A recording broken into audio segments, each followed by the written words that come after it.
Hi all, it's me Hema.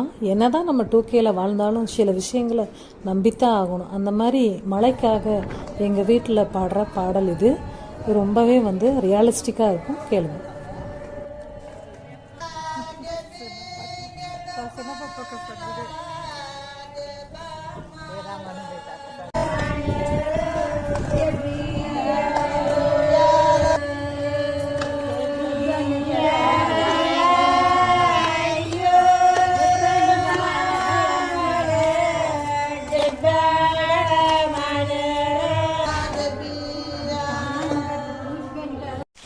Wow, நமக்கும் மேலே ஒரு சக்தி இருக்கிறது உண்மைதான். கடவுளுக்கு நன்றி.